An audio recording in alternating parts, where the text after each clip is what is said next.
Before we dive into the JavaScript engine itself, it's essential to understand how the browser handles your web page as a whole.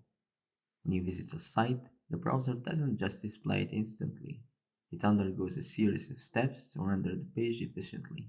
The browser starts by downloading and parsing the HTML file. This creates the DOM, Documents Object Model, which is a hierarchical representation of the HTML content. Think of the DOM as a tree-like structure that defines how each element on your page is related and nested. Alongside the DOM, the browser fetches and parses the CSS to create the CSS Object Model. The CSS Object Model is another tree structure that represents the styles associated with elements in the DOM. After the Document Object Model and CSS Object Model are built, the browser combines them to form the render tree. This tree contains only the elements that need to be rendered on the page, along with their visual styles. Hidden elements, such as those with display none, won't appear in the render tree. The browser then calculates the exact positions and dimensions of each element in the render tree. This step is called layout or reflow, where the browser figures out where everything belongs on the page. Once the layout is calculated, the browser moves to the painting phase, where it fills in the pixels of each element based on styles like colors, borders, shadows, etc.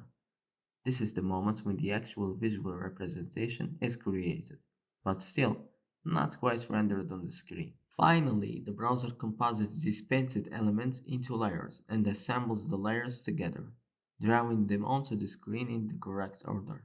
Now, where does JavaScript fit into all this? By default, JavaScript has the power to block the entire rendering pipeline. For example, if the browser encounters a script tag while building the DOM, it stops everything until the JavaScript is downloaded, parsed, and executed. This behavior is why JavaScript is often considered render blocking. But how do we get around this?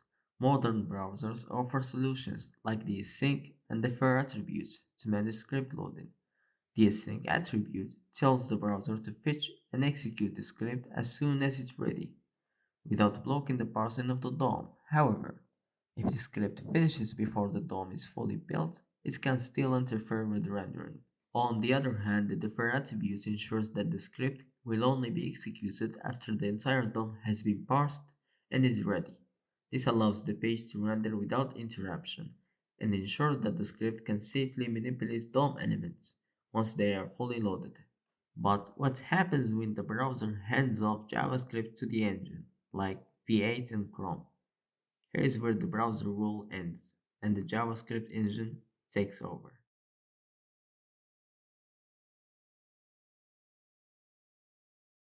A JavaScript engine is the thing responsible for interpreting and executing your JavaScript code. Think of it as the heart of the entire JavaScript execution process. It takes the code you write, whether you are manipulating the DOM, handling events, or even building entire applications, and turns it into something the computer can understand, the machine code. Remember this. The engine is our translator that bridges the gap between our high-level language, JavaScript, and low-level instructions the computer needs to perform. Now, the exact engine depends on the browser you are using. For example, Google's V8 found in Chrome, Chromium, and Node.js. Mozilla SpiderMonkey, this one powers Firefox. Microsoft Chakra, used in older Internet Explorer and early versions of Edge. But here's the cool part. Despite these different engines, they all stick to the same script. They all follow the ECMAScript specification. What that means for you as developer is that JavaScript behaves consistently no matter which engine is running your code. You don't have to worry about your code breaking when someone switches, for example, from Firefox to Chrome. However, while they all stick to the same rules, these engines also have room to experiment. Each engine can optimize how it executes your code, and this optimization battle between browsers makers is what made JavaScript incredibly fast compared to where it was a few years ago. Before we dive into how the engine works, we need to talk about the bigger picture, the runtime environment. This is the complete context in which your JavaScript code actually runs. It's not just about the engine, there is more going on behind the scenes that allows JavaScript to interact with the web page and the browser. A typical runtime environment consists of several key components that work together to make your JavaScript code function. First, There is the JavaScript engine, which is where your code gets interpreted and executed. Then we have the DOM, or Document Object Model, which is the browser internal representation of the HTML structure on the page. Your JavaScript code interacts with the DOM to manipulate elements, handle events, and control how users experience the page in general. Additionally, there are APIs, which are tools provided by the browser that allows JavaScript to interact with things beyond the web page itself. For example, if you want to make an HTTP request or access the user's camera, these tasks are handled by APIs that runtime environments provide to JavaScript. Together, these components create the space where your JavaScript code lives and breathes, because without the runtime environments, your code would have nothing to interact with. So, at this point, we understand that the JavaScript engine is responsible for executing code, and it's part of a bigger ecosystem, the runtime environments, that allows it to interact with the page and the browser. But now, let's get to the fun part. What happens under the hood when the engine kicks in, focusing on Chrome's V8 engine, one of the fastest and most widely used JavaScript engines. That's where we are heading next. Before any actual processing happens, the JavaScript engine deals with the source code input. At this stage, your code is just a series of characters, a raw string of text. The JavaScript engine needs to start somewhere, so its first job is simply reading this text, character by character. Think of this as opening a novel and scanning each letter and word before you can start understanding the sentences. The input is essentially untouched source code. The engine doesn't understand it yet. It hasn't even begun trying to make sense of the logic or structure. It's just a bunch of raw text coming from your script file, waiting to be processed.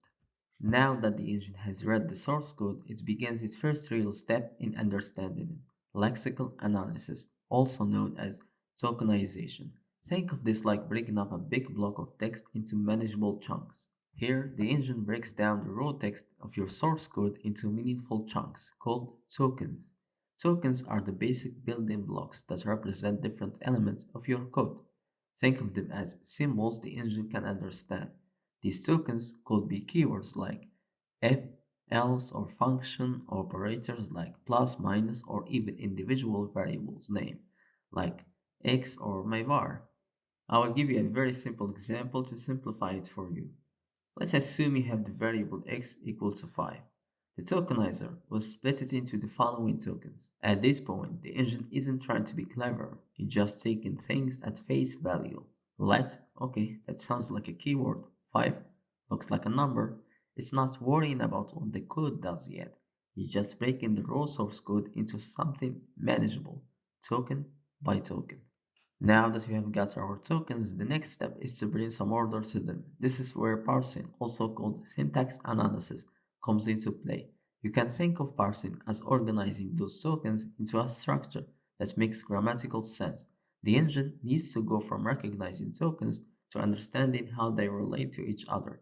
It's like constructing a sentence. You've got the words, but now you need to make sure they are in the right order and follow the rules of grammar. The parser's job is to take the tokens and arrange them into a meaningful structure that follows JavaScript grammar. The formal rules for JavaScript syntax are defined in the ECMAScript specification, and the parser uses these rules to figure out what your code is trying to do. Think of it like this. If tokenization was breaking the code into puzzle pieces, parsing is putting those pieces together to see the full picture. Let me give you another example. I like giving examples so you can understand better. Let's say you have the following line of code. The parser will arrange those tokens into a hierarchical structure known as the parse tree or a concrete syntax tree. This tree maps out how each piece of code relates to the others, creating a blueprint of what the program does. Here's a simplified version of what the parser tree might look like. Each token from your source code now has a specific role. Let is identified as a keyword. X is an identifier. Equal is an operator, and so on. Even the semicolon gets its own node as a punctuation. And one of the parser's most important jobs is catching syntax errors. It ensures that the tokens follow JavaScript grammar rules. If they don't, well, you get syntax errors. Individually, the tokens let, x, 5 equal, and semicolon all make sense to the tokenizer.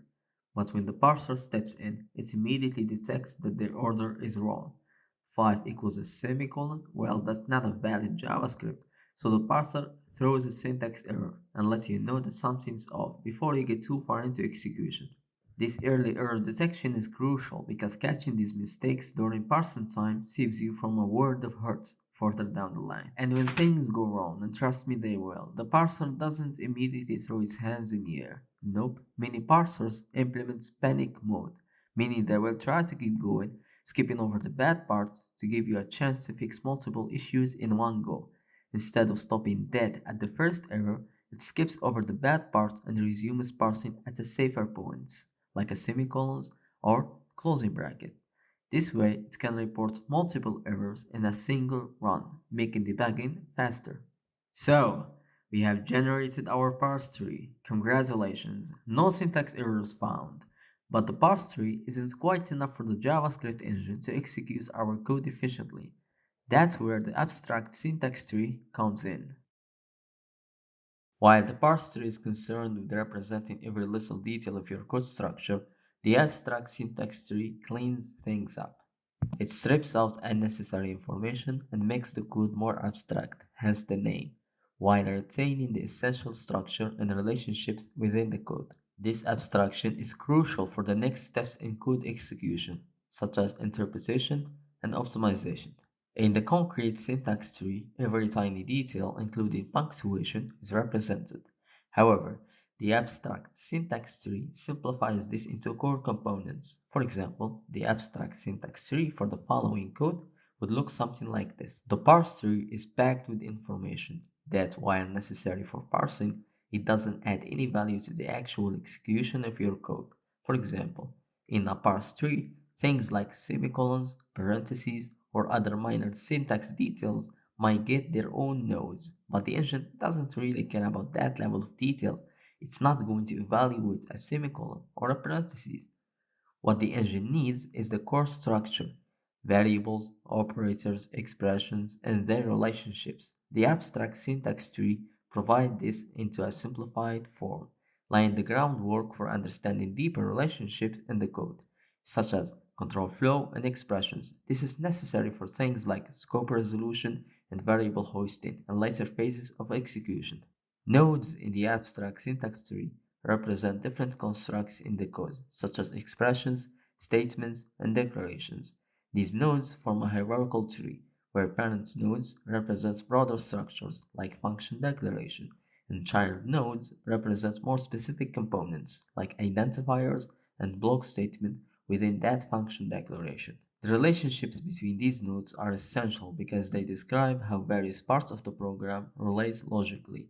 For example, in a binary expression, the parent node represents the operation itself, addition in our example, and its child nodes are the operands, which are the numbers being added. This logical structure becomes crucial when the engine later moves to the execution phase and optimizes how expressions are evaluated or how variables are scoped. For those interested in digging deeper and viewing the abstract syntax trees themselves, you can use tools and libraries available in the Node.js ecosystem to generate and explore an abstract syntax tree directly. One popular library for this is Esprima, which parses JavaScript code and outputs its corresponding abstract syntax tree in a JSON format. Here is a quick example of how you could use it. Running this will give you a structured output showing the abstract syntax tree representation of the code.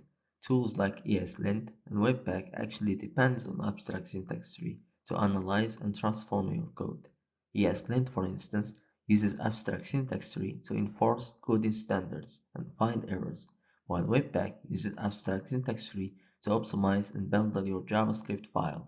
These libraries showcase how abstract syntax trees are not just theoretical concepts, but are actively used in many development tools, helping with everything from code linting to performance optimizations. Alright, so now we've got a solid understanding of the abstract syntax tree, what it is, why it's important, and how it helps the engine to make sense of your code. But we are not done yet. Next, we will take it one step further and look at what happens after the abstract syntax tree is built. How does JavaScript engine take that tree and actually start running your code?